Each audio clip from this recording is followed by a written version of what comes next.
बिस्मिल्लाहिर्रहमानिर्रहीम इन्नल्लाहा युहिब्बुल्लज़ीना युक़ातिलूना फ़ी सबीलिही सफ़्फ़न कअन्नहुम बुनियानुम मरसूस।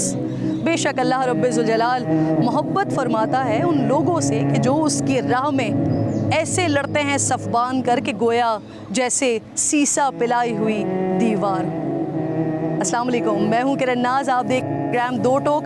प्रोग्राम के आगाज़ में सूरह सफ़ की जो आयत मैंने पढ़ी है, इस आयत को सिर्फ मैंने पढ़ा नहीं है, इस आयत को सिर्फ मैंने समझा नहीं है, बल्कि मैंने अपनी आंखों से इस आयत को हकीकत बनते हुए देखा है। और न सिर्फ मैंने बल्कि पूरे पाकिस्तान ने इस आयत की हकीकत को समझा भी है और इस आयत को हकीकत बनाया भी है। कश्मीर के कोहसारों से सिंध के रेगज़ारों तक पूरी कौम सीसा पिलाई हुई दीवार बनकर खड़ी थी। पूरी कौम धर दिया।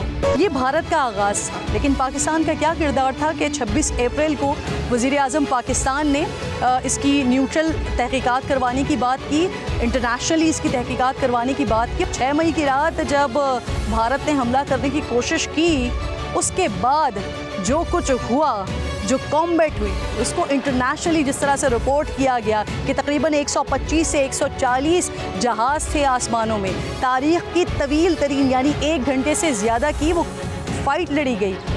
इस क्लोज़ कॉम्बैट से यानी पाकिस्तान के वार से जब भारतीय तैयारे, राफ़ेल जैसे तैयारे गिरे, तो उसके बाद क्या हुआ? जब पाकिस्तान ने वो इंटरसेप्ट की हुई बौखलाहट दिखाई भारतीय पायलट्स की, तो उसके बाद सिचुएशन ये हुई कि भारतीय तैयारे और उनका पूरा अमला वो सब 2 दिन के लिए अंडरग्राउंड हो गए। और यहाँ पाकिस्तानी शाहीनों ने, पाकिस्तानी जवानों ने ऑपरेशन बुनियानुम मरसूस लॉन्च कर दिया। भारत का दिफाई सिस्टम, वो डिफेंस सिस्टम जो भारत का दिफा करने के लिए लगाया गया था, यानी S-400, इसे पाकिस्तान ने तबाह कर दिया। I was lucky that Allah subhanahu wa ta'ala chose me for this mission to engage the S-400.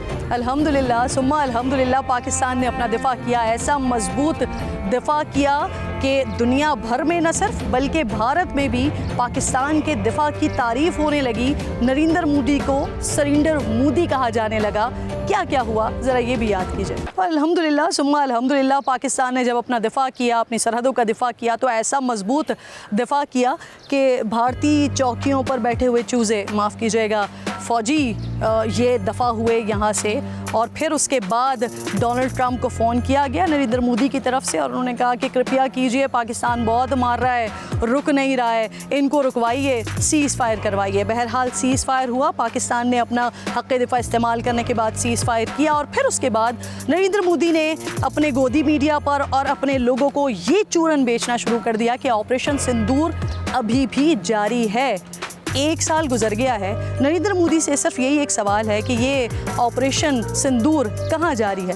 क्या सिर्फ आपकी बारातों में? नरेंद्र मोदी क्योंकि मान नहीं रहे थे, खामोशी इख्तियार किए हुए थे और कुछ कह नहीं पा रहे थे, लेकिन सारी दुनिया बशमूल अमरीकी सदर डोनाल्ड ट्रंप ये बारहा बता रही थी कि पाकिस्तान और भारत की जंग में तैयारे गिरे हैं, 6 से ज़्यादा गिरे हैं, राफ़ेल तैयारे गिरे हैं। ये अमरीकी इंटेलिजेंस हो या फ्रांसीसी कंपनी जिनका तैयारा है राफ़ेल, ये तमाम लोग बता रहे थे कि तैयारे तो गिरे हैं। नाज़रीन, नरेंद्र मोदी का ये ट्रैक रिकॉर्ड है, इसी तरह के फॉल्स फ्लैग ऑपरेशन करते हैं।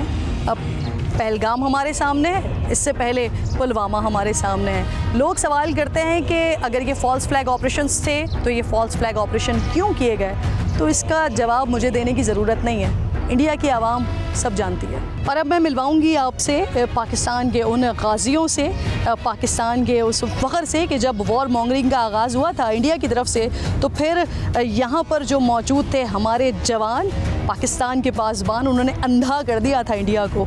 कैसे किया था? कैप्टन अफनान से ज़्यादा बेहतर शायद कोई नहीं बता सकता, क्योंकि ये वो शख्सियत थे जिनकी तरफ से, जिनकी टीम की तरफ से पहला रिस्पॉन्ड इंडिया को किया गया था। अस्सलाम वालेकुम।